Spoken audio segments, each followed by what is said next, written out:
Class 9 Hindi. तो पहला पढ़ते हैं। आधुनिक काल में गद्य का आविर्भाव सबसे प्रधान साहित्यिक घटना है। रामचंद्र शुक्ल। गद्य जीवन संग्राम की भाषा है। सूर्यकांत त्रिपाठी निराला। कहानी ऐसी रचना है जिसमें जीवन के किसी अंग या किसी एक मनोभाव को प्रदर्शित करना ही लेखक का उद्देश्य रहता है। उसका चरित्र, उसकी शैली, उसका कथा विन्यास सभी उसी एक भाव को पुष्ट करते हैं। प्रेमचंद। प्रेमचंद प्रेमचंद का जन्म सन 1880 1880 में लमही, वाराणसी, उत्तर प्रदेश में हुआ था। उनका मूल नाम धनपत राय था। उन्होंने शिक्षा विभाग में नौकरी की, परंतु असहयोग आंदोलन में सक्रिय भाग लेने के लिए सरकारी नौकरी से त्यागपत्र दे दिया और लेखन कार्य के प्रति पूरी तरह समर्पित हो गए। प्रेमचंद की कहानियां मानसरोवर के 8 भागों में संकलित हैं। सेवा सदन, प्रेमाश्रम, रंगभूमि, कायाकल्प, निर्मला, गबन, कर्मभूमि, गोदान उनके प्रमुख उपन्यास हैं। उन्होंने हंस जागरण, माधुरी पत्रिकाओं का संपादन भी किया। उन्होंने जिस गांव में शहर के परिवेश को देखा और जिया, उसकी अभिव्यक्ति उनके कथा साहित्य में मिलती है। किसान, मजदूर, दलित स्त्री और स्वाधीनता आंदोलन आदि उनकी रचनाओं के मूल विषय हैं। प्रेमचंद के कथा साहित्य में मनुष्य ही नहीं, पशु पक्षियों को भी आत्मीयता मिली है। उनकी भाषा सरल, जीवंत एवं मुहावरेदार है तथा लोक प्रचलित शब्दों का प्रयोग उन्होंने कुशलतापूर्वक किया है। सन 1936 1936 में प्रेमचंद का निधन हो गया। दो बैलों की कथा में प्रेमचंद ने किसानों के जीवन और पशुओं के साथ उनके भावनात्मक संबंधों को मार्मिक ढंग से दिखाया है। इस कहानी में उन्होंने यह भी बताया कि स्वतंत्रता सहज ही नहीं मिलती, उसके लिए बार बार संघर्ष करना पड़ता है। इस प्रकार परोक्ष रूप से यह कहानी स्वतंत्रता आंदोलन की भावना से जुड़ी है। प्रेमचंद ने इसमें पंचतंत्र और हितोपदेश जैसी कहानियों की परंपरा को अपनाया और आगे बढ़ाया है। दो बैलों की कथा। जानवरों में गधा सबसे ज्यादा बुद्धिमान समझा जाता है। हम जब किसी आदमी को परले दर्जे का बेवकूफ कहना चाहते हैं तो उसे गधा कहते हैं।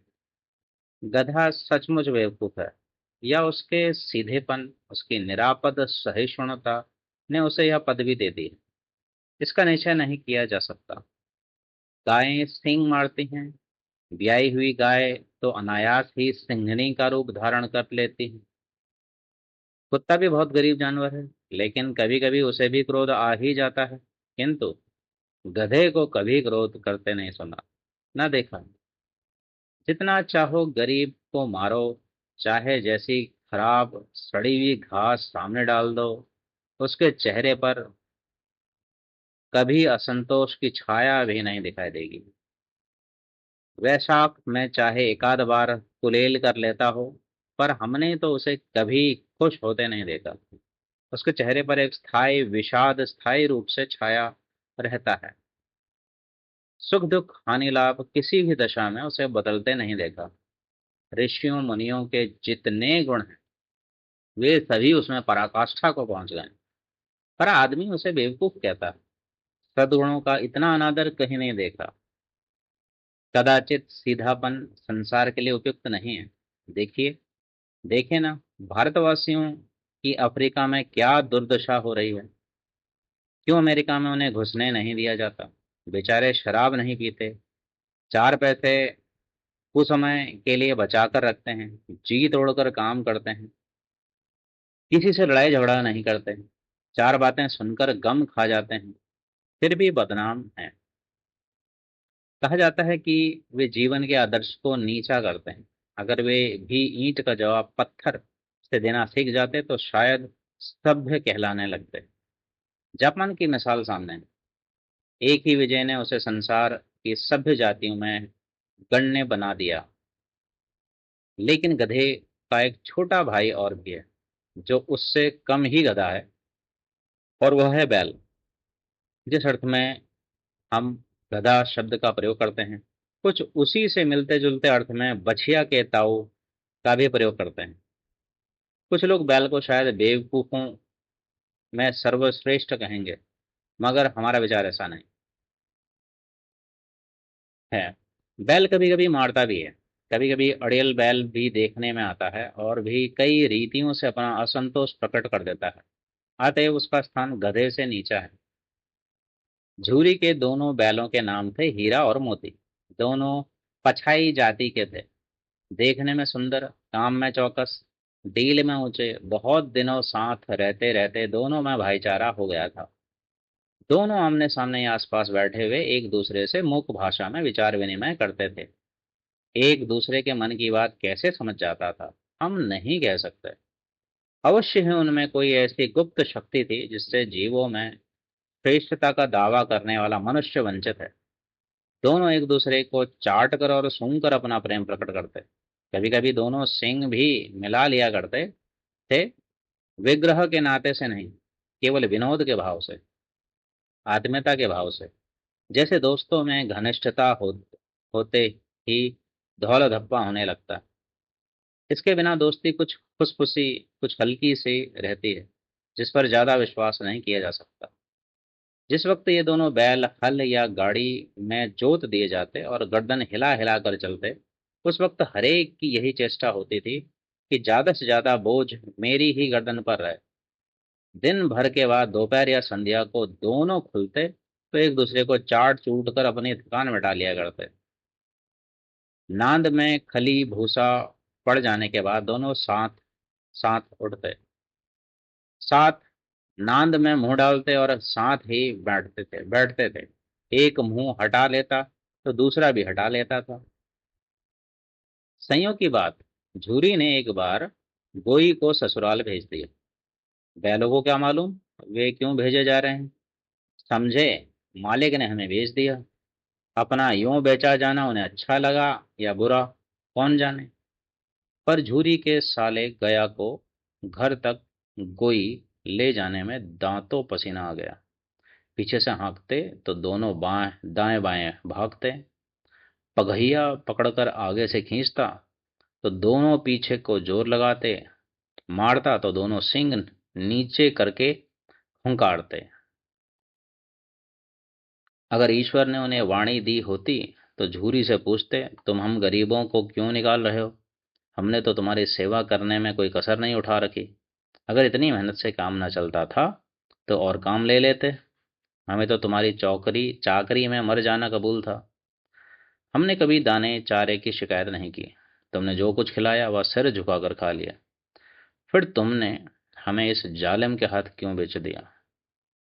संध्या समय दोनों बैल अपने नए स्थान पर पहुंचे। दिन भर के भूखे थे, लेकिन जब नांद में लगाए गए तो एक ने भी उसमें मुंह न डाला। दिल भारी हो रहा था। जिसे उन्होंने अपना घर समझ रखा था, वह आज उनसे छूट गया था। यह नया घर, नया गांव, नए आदमी, सब उन्हें बेगानों से लगते थे। दोनों ने अपनी मुख भाषा में सलाह की, एक दूसरे को कनखियों से देखा और लेट गए। जब गांव में सोता पड़ गया तो दोनों ने जोर मारकर पगहे तुड़ा डाले और घर की तरफ चले। पगहे बहुत मजबूत थे, अनुमान न हो सकता था कि कोई बैल उन्हें तोड़ सकेगा। पर इन दोनों में इस समय दूनी शक्ति आ गई थी।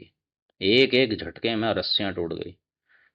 झूरी प्रातःकाल सोकर उठा तो देखा कि दोनों बैल चरनी पर खड़े हैं। दोनों की गर्दनों में आधा आधा गराव लटक रहा है। घुटने तक पांव कीचड़ से भरे हैं और दोनों की आंखों में विद्रोहमय स्नेह झलक रहा है। झूरी बैलों को देखकर स्नेह से गदगद हो गया, दौड़कर उन्हें गले लगा लिया। प्रेमालिंगन और चुंबन का वह दृश्य बड़ा ही मनोहर था। घर और गांव के लड़के जमा हो गए और तालियां बजा बजाकर उनका स्वागत करने लगे। गांव के इतिहास में घटना अभूतपूर्व न होने पर भी महत्वपूर्ण थी। बाल सभा ने निश्चय किया, दोनों पशु वीरों को अभिनंदन पत्र देना चाहिए। कोई अपने घर से रोटियां लाया, कोई गुड़, कोई चोकर, कोई भूसी। एक बालक ने कहा, ऐसे बैल किसी के पास ना होंगे। दूसरे ने समर्थन किया, इतनी दूर से दोनों अकेले चले आए। तीसरा बोला, बैल नहीं है वे, उस जन्म के आदमी हैं। इसका प्रतिवाद करने का किसी को साहस न हुआ। झूरी की स्त्री ने बैलों को द्वार पर देखा तो जल उठी, बोली, कैसे नमक हराम बैल हैं कि एक दिन में वहां काम ना किया भाग खड़े हुए। झूरी अपने बैलों पर यह आक्षेप ना सुन सका। नमक हराम क्यों क्यों है? चारा दाना कुछ ना दिया होगा तो क्या करते? स्त्री ने रौब के साथ कहा, बस तुम ही तो बैलों को खिलाता खिलाना जानते हो, और तो सभी पानी पिला पिला कर रखते हैं। झुरी ने चिढ़ाया, चारा मिलाते तो क्यों भगते? स्त्री चढ़ी, भागे इसलिए कि वे लोग तुम जैसे बुद्धुओं की तरह बैलों को सहलाते नहीं, खिलाते हैं तो रगड़कर जोतते भी हैं। ये दोनों ठहरे कामचोर भाग निकले। अब देखूं कहाँ से खली और चोकर मिलता है। सूखे भूसे के सिवा कुछ ना दूंगी, खाएं चाहे मरें। वही हुआ। मजूर को बड़ी ताकीद कर दी गई कि बैलों को खाली भूसा, सूखा भूसा दिया जाए। बैलों ने नांद में मुंह डाला तो फीका फीका, ना कोई चिकनाहट ना कोई रस, क्या खाएं। आशा भरी आंखों में से द्वार की ओर ताकने लगे। झूरी ने मजूर से कहा, थोड़ी सी खली क्यों नहीं डाल देता? मालकिन मुझे मार ही डालेगी। चुरा कर डाला? ना दादा, पीछे से तुम भी उन्हीं की सी कहोगे। दूसरे दिन झूरी का साला फिर आया और बैलों को ले चला। अब की उसने दोनों को गाड़ी में जोता। दो चार बार मोती ने गाड़ी को सड़क की खाई में गिराना चाहा, पर हीरा ने संभाल लिया। वह ज्यादा सहनशील था। संध्या समय पर पहुंचकर उसने दोनों को मोटी रस्सियों से बांधा और कल की शरारत का मजा चखाया। फिर वही सूखा भूसा डाल दिया। अपने दोनों बैलों को खली चूनी सब कुछ दी। दोनों बैलों का ऐसा अपमान कभी ना हुआ था। झूरी ने फूल की छड़ी से भी ना छूता था। उसकी टिटकार पर दोनों उड़ने लगते थे। यहाँ मार पड़ी। आहत सम्मान की व्यथा तो थी ही, उस पर मिला सूखा भूसा। नांद की तरफ आंखें तक ना उठाई।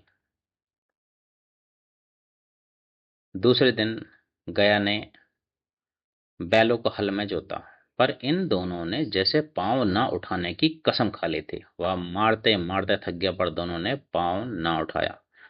एक बार जब उस निर्दयी ने हीरा की नाक पर खूब डंडे जमाए तो मोती का गुस्सा काबू के बाहर हो गया। हल लेकर भागा। हल, रस्सी, जुआ, जोत सब टूट टाट कर बराबर हो गया। गले में बड़ी बड़ी रस्सियां ना होती तो दोनों पकड़ाई में ना आते। हीरा ने मूक भाषा में कहा, भागना व्यर्थ है। मोती ने उत्तर दिया, तुम्हारी तो इसने जान ही ले ली थी, अब की बड़ी मार पड़ेगी। पढ़ने दो, बैल का जन्म लिया है तो मार से कहाँ तक बचेंगे। गया दो आदमियों के साथ दौड़ आ रहा है।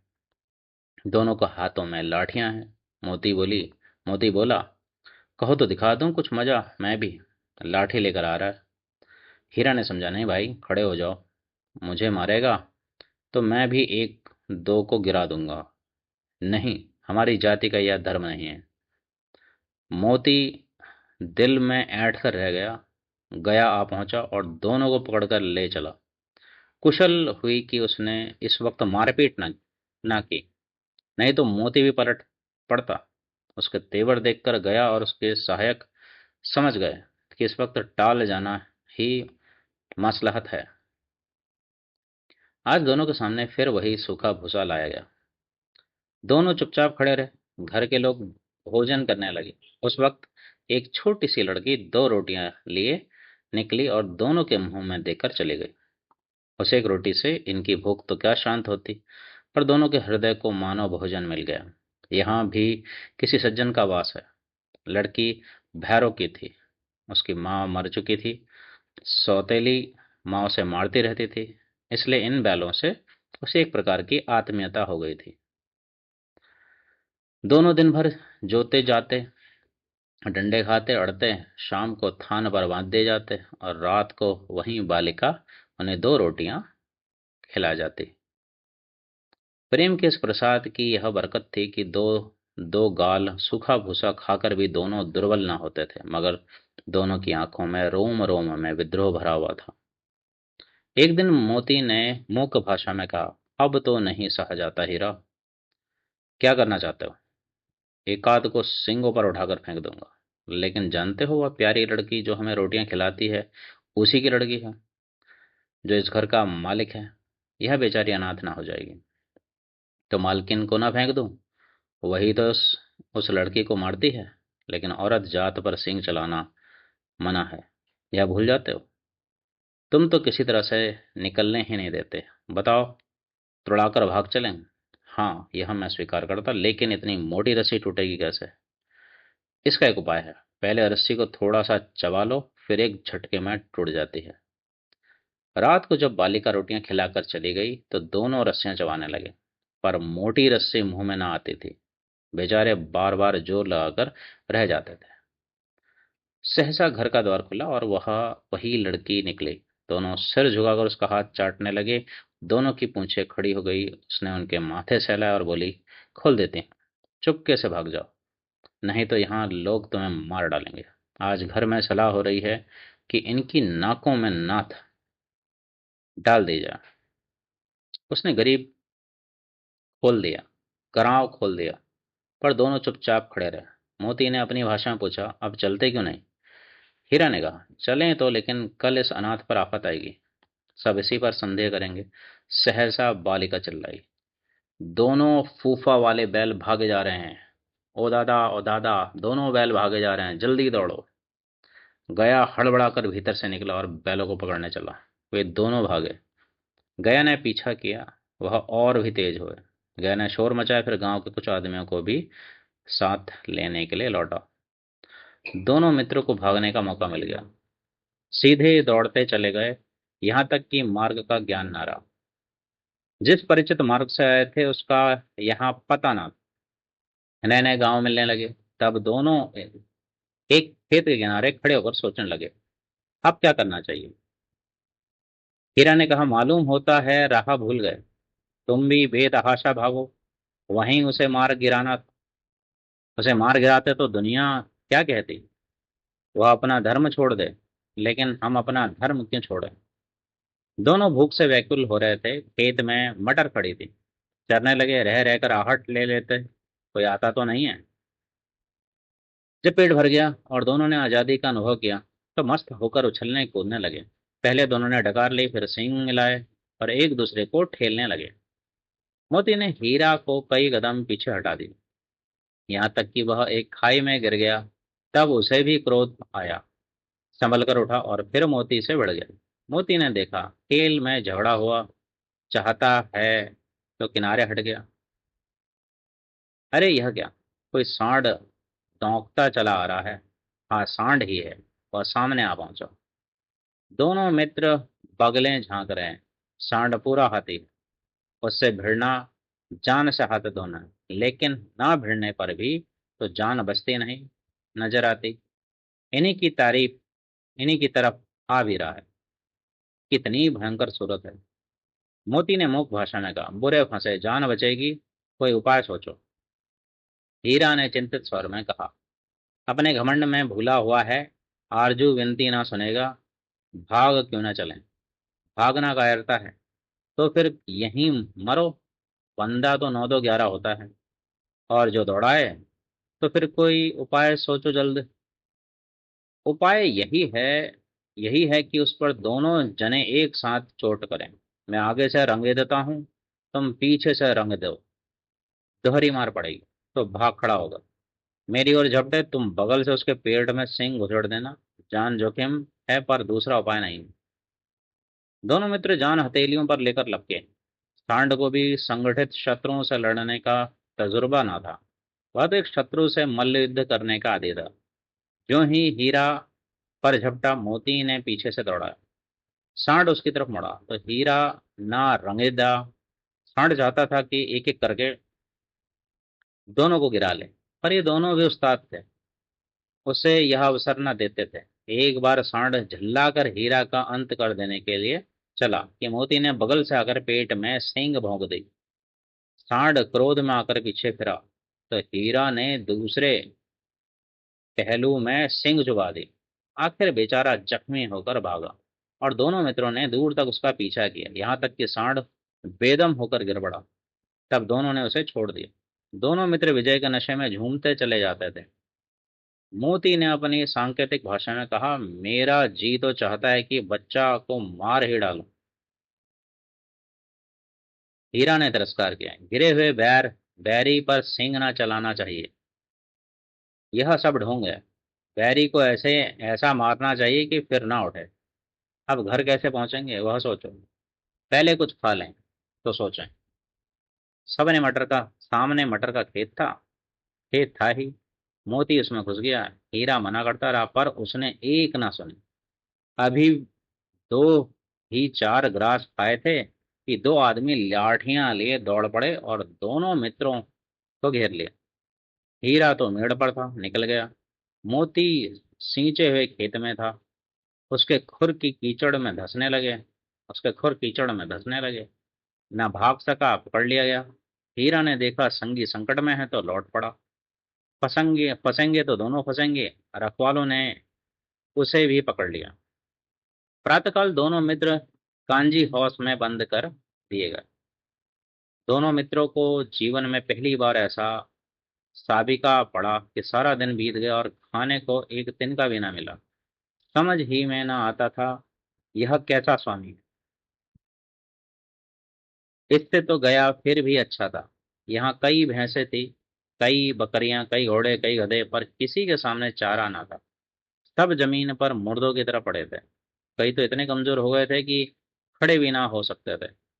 सारा दिन दोनों मित्र फाटक की ओर टकटकी लगाए ताकते रहे, पर कोई चारा लेकर आता ना दिखाई दिया।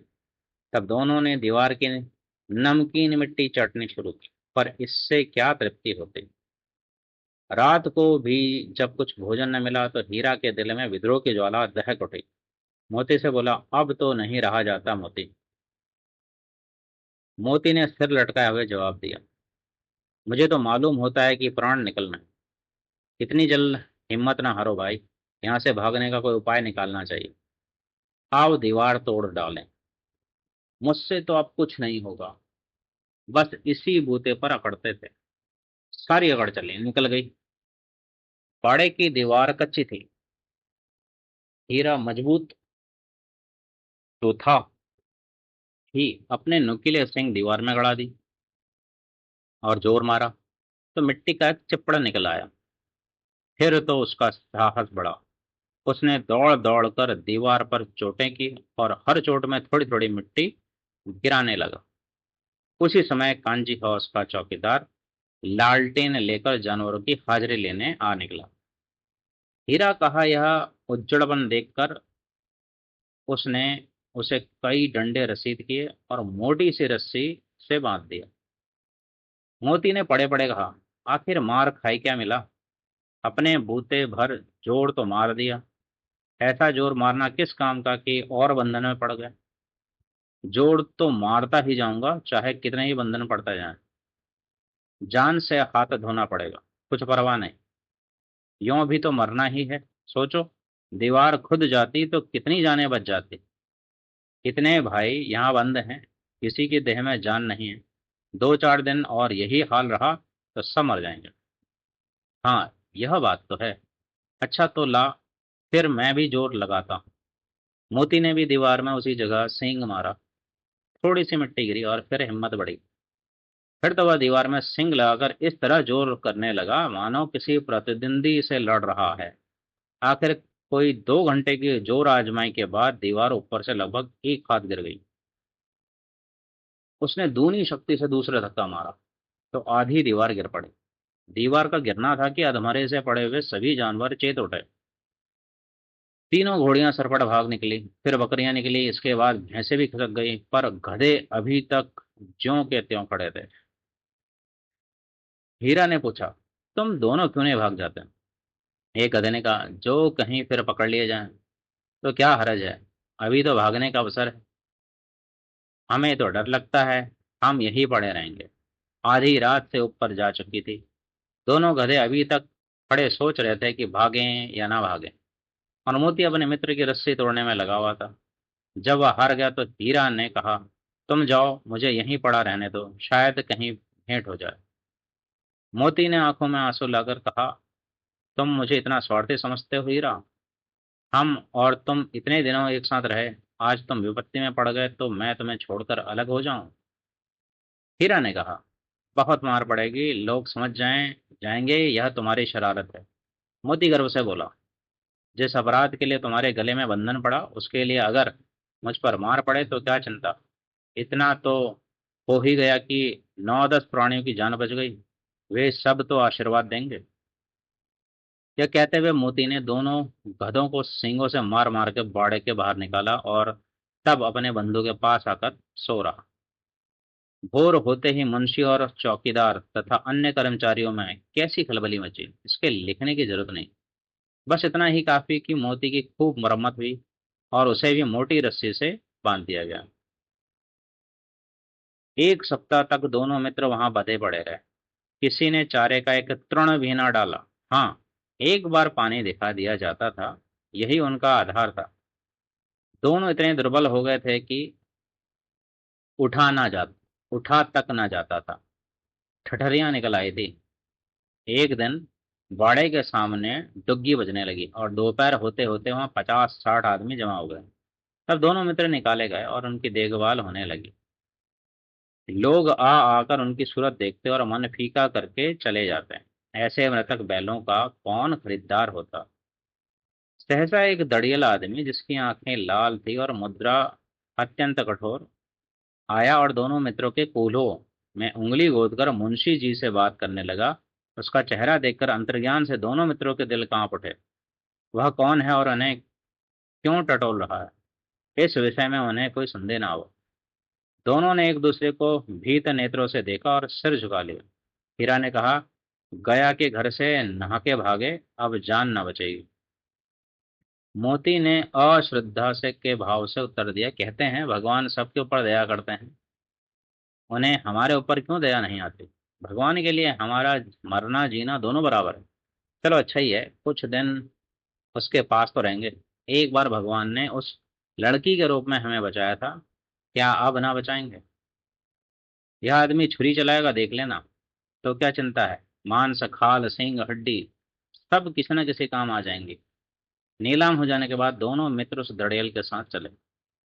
दोनों की बोटी बोटी कांप रही थी। बेचारे पांव तक न उठा सकते थे, पर भय के मारे गिरते पड़ते भागे जाते थे, क्योंकि वह जरा भी चाल धीमी हो जाने पर जोर से डंडा जमा देता था। राह में गाय बैलों का एक रेवड़ हरे हरे हार में चढ़ता नजर आया। सभी जानवर प्रसन्न थे। चिकने चपला कोई उछलता था, कोई आनंद से बैठा पागुर करता था। कितना सुखी जीवन था इनका, पर कितने स्वार्थी हैं सब। किसी को चिंता नहीं कि उनके दो भाई बधिक के हाथ पर पड़े कैसे दुखी हैं। सहसा दोनों को ऐसा मालूम हुआ कि यह परिचित रहा है। हाँ, इसी रास्ते से गया उन्हें ले गया था। वही खेत, वही बाग, वही गांव मिलने लगे। प्रतिक्षण उनकी चाल तेज होने लगी। सारी थकान, सारी दुर्बलता गायब हो गई। आह, यह लो, अपना ही हार आ गया। इसी कुएं पर हम खुर चलाने आया करते थे, यही कुआं है। मोती ने कहा, हमारा घर नगीच आ गया। हीरा बोला, भगवान की दया है, मैं तो अब घर भागता हूँ। यह जाने देगा? इसे मैं मार गिराता हूँ। नहीं नहीं, दौड़कर थान पर चलो, वहां से हम आगे ना जाएंगे। दोनों उन्मत्त होकर बछड़ों की भांति कुलेल करते हुए घर की ओर दौड़े। वह हमारा थान है। दोनों दौड़कर अपने थान पर आए और खड़े हो गए। दड़ियल भी पीछे पीछे दौड़ा चला आता था। झूरी द्वार पर बैठा धूप खा रहा था। बैलों को देखते ही दौड़ा और उन्हें बारी बारी से गले लगाने लगा। मित्रों की आंखों से आनंद के आंसू बहने लगे। एक झूरी का हाथ चाट रहा था। दड़ेल ने कहा दड़ेल ने जाकर बैलों की रस्सियां पकड़ ली। झूरी ने कहा, मेरे बैल हैं। तुम्हारे बैल कैसे? मैं मवेशी खाने से नीलाम लिए आता हूँ। मैं तो समझता हूँ चुराए लिए आते हो। चुपके से चले जाओ, मेरे बैल हैं, मैं बेचूंगा तो बिकेंगे। किसी को मेरे बैल नीलाम करने का क्या अख्तियार है? जाकर थाने में रिपोर्ट कर दूंगा। मेरे बैल हैं। इसका सबूत यह है कि मेरे द्वार पर खड़े हैं। घड़ियल घड़ियल झल्लाकर बैलों को जबरदस्ती पकड़ ले जाने के लिए बढ़ा। उसी वक्त मोती ने सींग चलाया। धड़ियल पीछे हटा। मोती ने पीछा किया। धड़ियल भागा। मोती पीछे दौड़ा। गांव के बाहर निकल जाने पर वह रुका, पर खड़ा धड़ियल का रास्ता देख रहा था। धड़ियल दूर खड़ा धमकियां दे रहा था, गालियां निकाल रहा था, पत्थर फेंक रहा था, और मोती विजयी शूर की भांति उसका रास्ता रोके खड़ा था। गांव के लोग यह तमाशा देखते थे और हंसते थे। जब धड़ेल हार कर चला गया तो मोती अकड़ता हुआ लौटा। हीरा ने कहा, मैं डर रहा था कि कहीं तुम गुस्से में आकर मार न बैठो। अगर वह मुझे पकड़ता तो मैं बेमारे ना छोड़ता। अब ना आएगा। आएगा तो दूर से ही खबर लूंगा, देखूं कैसे ले जाता है। जो गोली मरवा दे, मर जाऊंगा, पर उसके काम तो ना आऊंगा। हमारी जान का कोई जान ही नहीं समझता, इसलिए कि हम इतने सीधे हैं। जरा देर में नांदों में खली, भूसा चोकर और दाना भर दिया गया, और दोनों मित्र खाने लगे। झुरी खड़ा दोनों को सहला रहा था, और 20 लड़के तमाशा देख रहे थे। सारे गांव में उछाह सा मालूम होता था। उसी समय मालकिन ने आकर दोनों के माथे चूम लिए। अभ्यास। मेरे उत्तर, मेरे तर्क। निम्नलिखित प्रश्नों का सटीक उत्तर चुनिए और यह भी बताइए कि आपको यह उत्तर उपयुक्त क्यों लगता है। कहानी में हीरा और मोती का आपसी संबंध किस गुण को मुख्य रूप से दर्शाता है? प्रतिस्पर्धा और प्रतिद्वंद्विता, एकता और सहयोग, गर्व और दंभ, विद्रोह और क्रोध। हीरा मोती ने नया स्थान स्वीकार क्यों नहीं किया? उन्हें भरपेट भोजन दिया गया, उन्हें बहुत मोटी रस्सी से बांधा गया, मालिक ने बेचा, यह सोचकर उन्हें अपमान लगा, उन्हें अलग अलग बांधा गया। बैलों ने रस्सी तोड़कर घर लौटने का निर्णय क्यों लिया? कष्टों से बचने के लिए, स्वतंत्रता प्राप्त करने के लिए, अभिमान की रक्षा के लिए, अपनापन पाने के लिए। गया द्वारा डंडे से मारने पर मोती का आक्रोश किस मानवीय मनोवृत्ति का द्योतक है? स्वाभिमान, अहिंसा, पराधीनता, न्याय की रक्षा। कहानी में बैलों की मूक भाषा का प्रयोग लेखक ने किस लिए किया? कहानी को रोचक बनाने के लिए, मनुष्य जैसी चेतना दिखाने के लिए, संवादों को छोटा रखने के लिए, कथा में हास्य उत्पन्न करने के लिए। दो बैलों की कथा को यदि स्वतंत्रता आंदोलन से जोड़ें तो हीरा और मोती किसके प्रतीक हो सकते हैं? भारत पर अंग्रेजों के क्रूर और अन्यायपूर्ण शासन के, स्वतंत्रता संग्राम में पशुओं के योगदान के, सत्याग्रह और अहिंसा के आंदोलन के, स्वतंत्रता के लिए भारतीय जनता के संघर्ष के। मेरी समझ, मेरे विचार। नीचे दिए गए प्रश्नों पर कक्षा में चर्चा कीजिए और उनके उत्तर लिखिए। दूसरे दिन गया ने बैलों को हल में जोता, पर इन दोनों ने जैसे पाँव न उठाने की कसम खा ली थी। जब बैल नए मालिक के यहाँ गए तो उन्होंने काम करने से इनकार इनकार क्यों कर दिया था? गांव के इतिहास में यह घटना अभूतपूर्व न होने पर भी महत्वपूर्ण थी। बैलों का घर लौट आना कोई साधारण घटना नहीं है। कैसे? संकेत, वे क्यों लौट आए? उनके और झूरी के मन में कौन कौन से भाव रहे होंगे? क्या वास्तविक जीवन में भी ऐसा होता है, आदि। मोती ने मूक भाषा में कहा, अब तो नहीं सहा जाता हीरा। कभी कभी संघर्ष करना आवश्यक हो जाता है। इस कथन को कहानी के उदाहरणों से सिद्ध करें कीजिए। जब पेट भर गया और दोनों ने आजादी का अनुभव किया, हीरा एवं मोती स्वतंत्रता और अपनापन दोनों में से किस भावना से अधिक प्रेरित थे? कारण सहित लिखिए। बैलों ने जैसे पाँव न उठाने की कसम खा ली थी। अत्याचार सहना भी अन्याय में भागीदारी है। क्या आप इस कथन से सहमत हैं? अपने उत्तर के कारण भी बताइए। बहुत दिनों साथ रहते रहते दोनों में भाईचारा हो गया था। हीरा और मोती अभिन्न मित्र थे। कहानी की किन किन घटनाओं के आधार पर यह निष्कर्ष निकाला जा सकता? कम से कम 3 बिंदु लिखे। उसी समय मालकिन ने आकर दोनों के माथे चूम लिए। कहानी में मालकिन और छोटी लड़की दोनों के व्यवहार की तुलना कीजिए। मेरी कल्पना, मेरे अनुमान। उसने उनके माथे सहलाए और बोली, खोल देती हूँ, चुपके से भाग जाओ। यदि आप वह छोटी लड़की होते तो बैलों की मदद किस प्रकार करते? दोनों गधे अभी तक ज्यों के त्यों खड़े थे। भय और संकोच इंसान को अवसर मिलने पर भी जकड़े रखता है। क्या आप इस कथन से सहमत हैं? इस वाक्य के संबंध में कहानी और अपने अनुभवों से उदाहरण लेते हुए अपने विचार लिखिए। मेरे अनुभव, मेरे विचार। दोस्तों में घनिष्ठता होते ही धौला धप्पा होने लगता है। इसके बिना दोस्ती कुछ खुशफुसी, कुछ हल्की सी रहती है, जिस पर ज्यादा विश्वास नहीं किया जा सकता। क्या आप इस बात से सहमत हैं? आपको ऐसा क्यों लगता है? अपने अनुभवों के आधार पर बताइए। हीरा ने तिरस्कार किया। गिरे हुए बैरी पर सींग न चलाना चाहिए, यह सब ढोंग है। बैरी को ऐसा मारना चाहिए कि फिर ना उठे। आपको इस संबंध में क्या विचार है? आप किसके साथ हैं? हीरा के या मोती के, या दोनों के? क्यों? हम और इतने दिनों एक साथ रहे, आज तुम विपत्ति में पड़ गए तो मैं तुम्हें छोड़कर अलग हो जाऊं? क्या कभी आपने किसी विपत्ति या चुनौती का सामना अपने किसी मित्र या परिजन के साथ मिलकर किया है? उस घटना के विषय में बताइए। विधा से संवाद, कहानी की पड़ताल। कहानी ऐसी रचना है जिसमें जीवन के किसी एक अंग या किसी एक मनोभाव को प्रदर्शित करना ही लेखक का उद्देश्य रहता है। उसके चरित्र, उसकी शैली, उसका कथा विन्यास सभी उसी एक भाव को पुष्ट करते हैं। कोई कहानी वास्तविक या काल्पनिक घटनाओं पर आधारित हो सकती है, और इसमें वास्तविक या काल्पनिक पात्र भी शामिल हो सकते हैं। आप कहानी लेखन की इस प्रक्रिया को ध्यान में रखते हुए कहानी का शीर्षक चुनिए और दिए गए मुख्य बिंदुओं को पूरा कीजिए। शीर्षक और लेखक, विषय, क्रिया, कार्य, परिवेश, देशकाल और मुख्य विचार, चरित्र, पात्र, परिणाम। कहानी का सौंदर्य। दोनों सिर झुकाकर उसका माथा चाटने लगे, दोनों की पूंछें खड़ी हो गईं।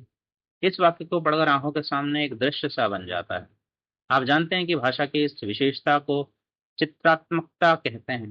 दो बैलों की कथा कहानी में ऐसी अनेक विशेषताएं हैं जो इसे अद्भुत और प्रभावपूर्ण बनाती हैं। नीचे इस कहानी में आए कुछ विशेष बिंदुओं को उदाहरण के साथ दिया गया है। आप भी एक एक उदाहरण खोजकर तालिका में लिखिए। विशेषता, चित्रात्मक भाषा। विशेषता का अर्थ, शब्दों के माध्यम से पाठक के मन में स्पष्ट और जीवंत चित्र या छवियां बनाना। उदाहरण, घुटने तक पांव कीचड़ से भरे हैं। उदाहरण दो, सहसा घर का द्वार खुला और वही लड़की निकली। संवादात्मकता, तथ्य तथ्य को आगे बढ़ाने के लिए, पात्रों के विचार, भाव आदि व्यक्त करने के लिए बातचीत और संवादों का प्रयोग। मर जाऊंगा पर उसके काम तो ना होगा। विरोधाभास, एक ही प्रसंग या रचना में दो विपरीत या परस्पर विरोधी बातें एक साथ मौजूद होना। झूरी बैलों को देखकर स्नेह से गदगद हो गया। झूरी की स्त्री ने बैलों को द्वार पर देखा तो जल उठे। विशेषता, व्यंग्य। विशेषताओं का अर्थ है, यह वह शैली जिसमें मजाक, हास्य या कटाक्ष चुभते हुए संकेतों के माध्यम से किसी दोष, कुरीति, अन्याय, पाखंड या कमजोरी को प्रकट किया जाता है। उदाहरण, भारतवासियों की अफ्रीका में क्या दुर्दशा हो रही है।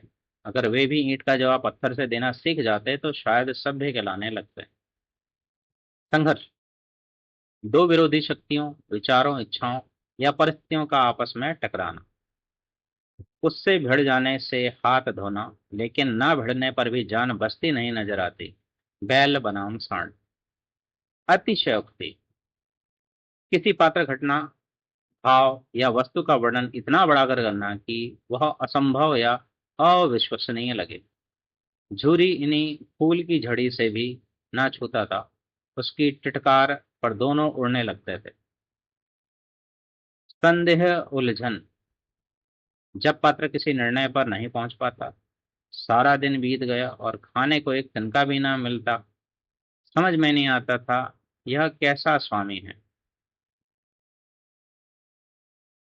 कहानी की रचना, प्रायः कहानी के प्रारंभ में ही कहानी के मुख्य चरित्र, कहानी का समय, कहानी की भाषा, घटनाओं आदि के कुछ संकेत मिलने लगते हैं। प्रेमचंद की इस कहानी में भी ऐसे संकेत हैं। आप कहानी के ऐसे संकेत बिंदुओं को ढूंढकर लिखिए। विषयों से संवाद, कहानी का समय और समाज। दो बैलों की कथा कहानी जिस समय लिखी गई थी उस समय भारत पर अंग्रेजों का दमनकारी शासन चल रहा था। उस समय भारतवासी भी अपने अपने ढंग से इस अंग्रेजी शासन का विरोध कर रहे थे। इस कार्य में लेखक भी किसी से पीछे नहीं थे। वे अपनी रचनाओं के माध्यम से लोगों को स्वतंत्रता के लिए संघर्ष करने हेतु प्रेरित कर रहे थे। इस कहानी में कुछ वाक्य चुनकर नीचे दिए गए हैं। इन वाक्यों को मिलान स्वतंत्रता आंदोलन से जुड़े उपयुक्त वाक्यों के साथ कीजिए। कहानी में से वाक्य। जोर तो मारता ही जाऊंगा चाहे कितने ही बंधन पड़ते जाएं। स्वतंत्रता आंदोलन से जुड़ा। भगत सिंह और चंद्रशेखर आजाद जैसे क्रांतिकारियों ने बलिदान दिया जिससे लाखों भारतीयों में आजादी की प्रेरणा जगी। मर जाऊंगा पर उसके काम तो ना आऊंगा। भारतीय जनता के मन में ब्रिटिश शासन के प्रति विद्रोह धीरे धीरे गहराता गया। हमारी जान का कोई जान ही नहीं समझता। ब्रिटिश साम्राज्य बहुत शक्तिशाली था फिर भी स्वतंत्रता सेनानियों ने साहसपूर्वक उसका सामना किया। दोनों मित्रों की आंखों में रोम रोम में विद्रोह भरा हुआ था। दासता के काल में भारतीय के प्राण सम्मान और अधिकारों की कोई महत्ता नहीं थी। इतना तो हो ही गया कि 9-10 प्राणियों की जान बच गई। वे सब तो आशीर्वाद देंगे। स्वतंत्रता के लिए प्राण देना स्वीकार्य था पर अंग्रेजों की सेवा में लगना अस्वीकार्य। सांड पूरा हाथी है पर दोनों मित्र जान हथेलियों पर लेकर लपके। स्वतंत्रता सेनानी बार बार जेल गए, फांसी पर चढ़े पर संघर्ष छोड़ने को तैयार नहीं हुए। पशुओं के लिए कानून। नीचे दिए गए संवाद पढ़िए और प्रश्नों का उत्तर दीजिए। मैं तो समझता हूँ चुराए लिए आते हो, चुपके से चले जाते हो, चले जाओ। मेरे बैल हैं, मैं बेचूंगा तो बिकेंगे। किसी को मेरे बैल नीलाम करने का क्या अख्तियार है? जाकर थाने में रिपोर्ट कर दूंगा। मेरे बैल हैं, इसका सबूत यह है कि ये मेरे द्वार पर खड़े हैं। बैलों का कांजी हाउस में बंद होना न्याय और अन्याय दोनों को दर्शाता है। कैसे? यदि आपको अवसर मिले तो आप बैलों की ओर से कौन कौन से कानूनी अधिकार मांगेंगे? मान लीजिए कि हीरा मोती अपने साथ हुए अन्याय की शिकायत करना चाहते हैं। उनकी ओर से उनकी शिकायत थानाध्यक्ष को करते हुए एक पत्र लिखिए। संकेत। थानाध्यक्ष महोदय, हमारा नाम डैश है, हमारे साथ अन्याय हुआ है डैश। हमारी धरोहर और संस्कृति। वह अपना धर्म छोड़ दे लेकिन हम अपना धर्म क्यों छोड़े? कहानी के अनुसार हीरा और मोती सदैव ध्यान रखते थे कि कौन से कार्य करने योग्य हैं और कौन से नहीं। वे कौन कौन कौन से कार्य कभी नहीं करते थे। गिरे हुए बैरी पर सिंग न चलाना चाहिए लेकिन औरत जात पर सिंग चलाना मना है। या भूल भूल भूले जाते हो। हीरा के ये कथन किन भारतीय मूल्यों की ओर संकेत करते हैं? दूसरे दिन गया ने बैलों को हल में जोता। खेतों में जुताई के लिए बैल और हल कृषि के पारंपरिक उपकरण हैं। कृषि अन्य पारंपरिक और आधुनिक उपकरणों तथा उनके उपयोग के विषय में पता लगाइए और लिखिए। भारत में बैल केवल पशु नहीं बल्कि कृषि संस्कृति का अभिन्न अंग है। लिखिए कि भारतीय गांवों में एवं शहरों में भी बैल किस किस काम में सहायक होते हैं। अलग अलग और साथ साथ। 2-4 बार मोती ने गाड़ी को सड़क की खाई में गिराना चाहा पर हीरा ने संभाल लिया। वह ज्यादा सहनशील था। कहानी के आधार पर हीरा और मोती की विशेषताएं लिखिए। संकेत। धैर्यवान, गुस्सैल, मेहनती, शांत, सहनशील आदि। हीरा और मोती की विशेषताएं कुछ कुछ समान और कुछ कुछ अलग हैं किंतु उनकी भिन्न विशेषताएं एक दूसरे को पूरा करती हैं। कैसे? आपकी कक्षा में कुछ कुछ समान और कुछ कुछ भिन्न विशेषताओं वाले सहपाठी हैं। सबकी आवश्यकताएं भी थोड़ी समान और थोड़ी भिन्न हैं। बताइए कि आप भिन्न विशेषताओं वाले सहपाठी से अपने लिए कैसा व्यवहार चाहते हैं। उनसे पता कीजिए कि वे आपसे अपने लिए कैसा व्यवहार चाहते हैं। संकेत। क्या क्या करें और क्या क्या ना करें। कैसे पढ़ाई, खेल आदि में एक दूसरे की सहायता करें और साथ दें। दोनों आमने सामने या आसपास बैठे हुए एक दूसरे से मुख भाषा में विचार विनिमय करते थे। कहानी में अनेक स्थानों पर मुख भाषा का उल्लेख किया गया है। आपके विचार से हीरा और मोती किस प्रकार आपस में बातें किया करते होंगे? अनुमान और कल्पना से बताइए। आप भी अनेक अवसरों पर बिना शब्दों का उच्चारण किए संवाद करते हैं। कब कब, कहाँ कहाँ, कुछ उदाहरण लिखिए। भारतीय सांकेतिक भाषा। आप नीचे दी गई इंटरनेट कड़ी लिंक पर जाकर भारतीय सांकेतिक भाषा सीख सकते हैं। https://www.youtube.com/ISLRTC। https://ISLRTE.nic.in/। मार्ग खोजेंगे कैसे? सीधे दौड़ते चले गए यहाँ तक कि मार्ग का ज्ञान न रहा। जिस परिचित मार्ग से आए थे उसका यहाँ पता ना था। नए नए गांव मिलने लगे। हीरा मोती अपने घर के मार्ग से भटक गए थे। क्या कभी आपके साथ ऐसा हुआ है कि आप रास्ता भूल गए या भटक गए? तब आपने अपने मार्ग का पता कैसे लगाया था? यदि कोई व्यक्ति भटक जाए तो उसे क्या करना चाहिए कि वह सुरक्षित रूप से अपने गंतव्य तक पहुंच जाए? कक्षा में चर्चा कीजिए और लिखिए। संकेत: ऑनलाइन मानचित्र, पुलिस, स्कूल, सरकारी भवन, विद्यार्थी, सड़क पर लगे सूचना पट्ट, दुकानों के बोर्डों पर लिखे पते, डाकघर आदि। आपके विद्यालय में आपदा की स्थिति में निकासी का मार्ग दर्शाने वाला मानचित्र अवश्य होगा। उसे ध्यानपूर्वक देखिए और पता लगाइए कि आपदा की स्थिति में आपकी कक्षा के सबसे निकट और सुरक्षित कौन सा मार्ग है। सृजन: हीरा और मोती की दैनंदिनी। कहानी में हीरा और मोती आपस में मनुष्यों की तरह बातें करते दिखते हैं। कल्पना कीजिए कि वे लिखे लिख पढ़ भी सकते हैं। हीरा या मोती की नज़र से उस दिन की डायरी लिखिए जब उन्हें कांजी हाउस ले जाया गया। कैसे लिखें? आज का दिन से आरंभ करें। भावनाएं लिखें: भूख, गुस्सा, दर्द। अंत में आशा या संकल्प लिखें। संकेत: आज हमें कांजी हाउस में बंद किया गया। भूख से पेट जल रहा है, पर विश्वास है कि झूरी हमें वापस ले जाएगा। आज के समाचार: मान लीजिए आप एक स्थानीय समाचार पत्र के संवाददाता हैं। अपने समाचार पत्र के लिए बैलों के कांजी हाउस से भागने का समाचार लिखिए। कैसे लिखें? शीर्षक दें: घटना का विवरण, कहाँ कब क्या हुआ, परिणाम और लोगों की प्रतिक्रिया। संकेत: शीर्षक: दो बहादुर बैलों ने तोड़ी बेड़ियां। कहानी का नया अंत: यदि बैल वापस न लौटते तो कहानी का अंत कैसे होता? कहानी का नया अंत लिखिए। कैसे लिखें? बैलों की नई जगह, झूरी की स्थिति। संकेत: हीरा और मोती अब एक बूढ़े किसान के घर शांति से रह रहे हैं। चित्रकथा लेखन लेखन नीचे दो बैलों की कथा की घटना को चित्रकथा के रूप में दिया गया है। इन घटनाओं को पहचानिए। प्रत्येक घटना के लिए उपयुक्त संवाद और घटनाक्रम बताने वाले वाक्य लिखिए। कैसे लिखें? हर चित्र के लिए एक छोटा संवाद बनाकर लिखिए। दृश्य का क्रम: बंद करना, भागने की योजना, दीवार तोड़ना, आजादी। संकेत: चित्र 4, अब हम आजाद।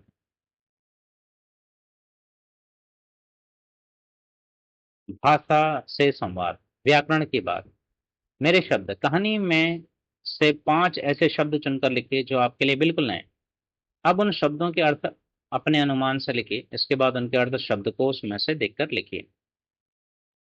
भाषा गढ़ते मुहावरे: लोग आ आकर उनकी सूरत देखते और मन फीका करके चले जाते हैं। मन फीका करना एक मुहावरा है जिसका अर्थ आपको वाक्य पढ़कर समझ में आ ही गया होगा।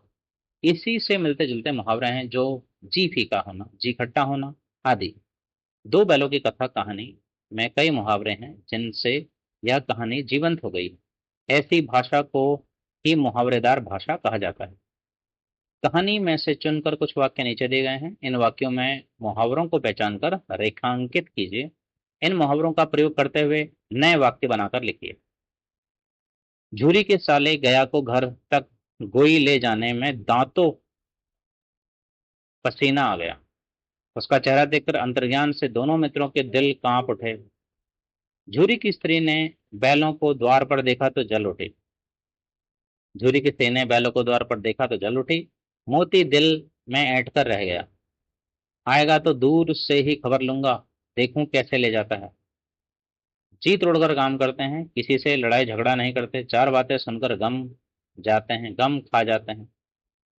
अगर वे भी ईंट का जवाब पत्थर से देना सीख जाते तो शायद सभ्य कहलाने लगते।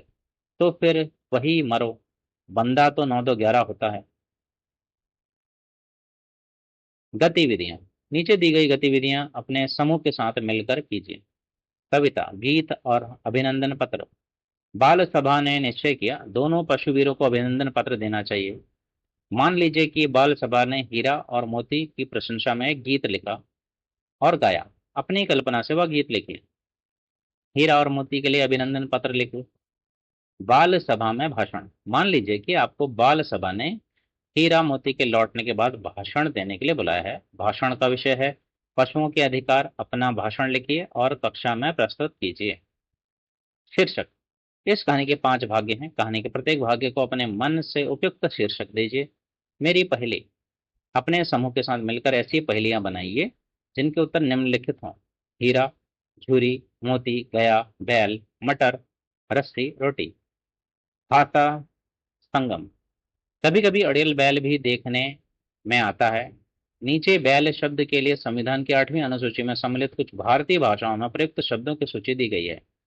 बैल हिंदी, वृषभ संस्कृत, बल बौलद बल्द पंजाबी, बैल उर्दू, दोंद कश्मीरी, धगो सिंधी, बैल मराठी, बल्द गुजराती, बैल कोंकणी, गोरू नेपाली, बलद बांग्ला, सांड बलद असमिया, शनलाबा मणिपुरी, बलद उड़िया, एंददू तेलंगु तेलंगु, उर्दू कालमाहू तमिल, कालमलयालम,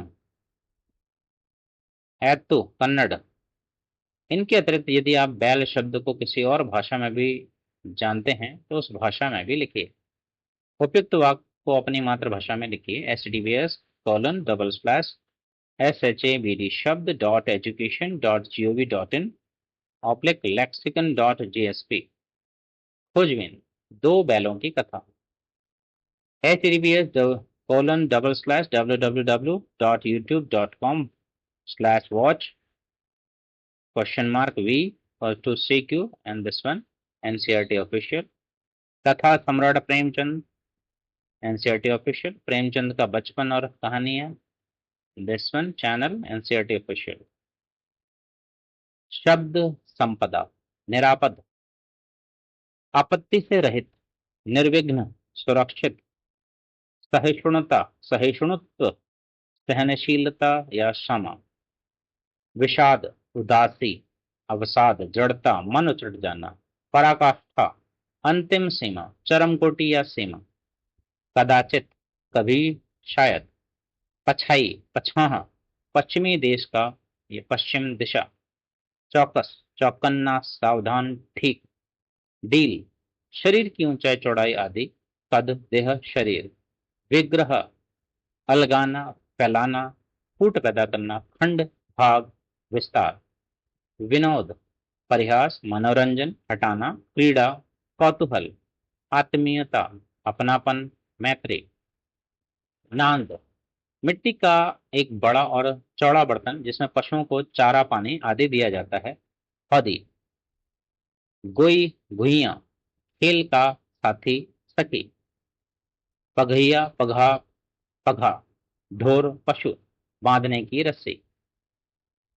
कनखियों, कनखी, आंख की कोर, तिरछी निगाह से देखना, आंख का इशारा।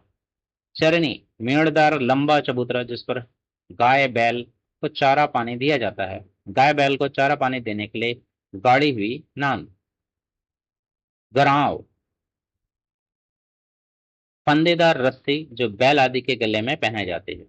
प्रतिवाद, विरोध, खंडन, वादी की बात के विरोध में कही जाने वाली बात। ताकीद, किसी कार्य के लिए बार बार चेताने की क्रिया। टिटकार, टिटकारना, टिक टिक शब्द करके घोड़े बैल आदि को चलने के लिए प्रेरित करना। तेवर, क्रोध भरी दृष्टि, कोप प्रकट करने वाली तिरछी नजर। भौं, थान, पशुओं के बांधे जाने की जगह। बंधी हुई लंबाई का कपड़े का बड़ा टुकड़ा। बरकत, वृद्धि, बढ़ती, सौभाग्य, लाभ, प्रभाव। बेतहाशा, बहुत तेजी से, बदहवास होकर भागना, बिना सोचे विचारे।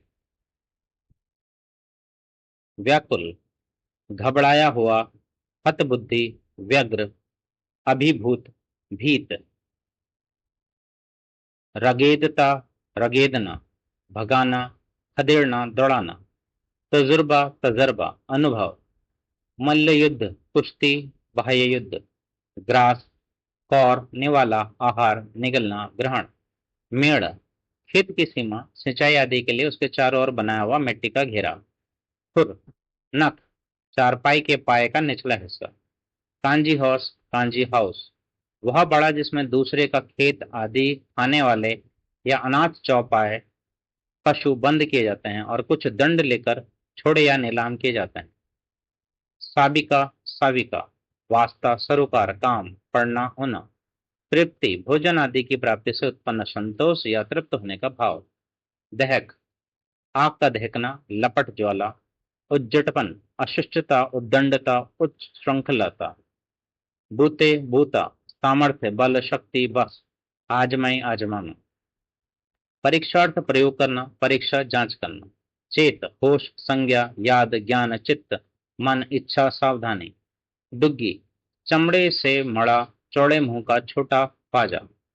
उन्मत्त, मत वाला, सन की। नीलाम, बिक्री की एक रीति जिसमें सबसे अधिक दाम बोलने वाले के हाथ माल बेचा जाता है, बोली बोलकर बेचना। अख्तियार, इख्तियार, पसंद करना या इसका अधिकार। वश, विचाराधिकार, ग्रहण। धन्यवाद।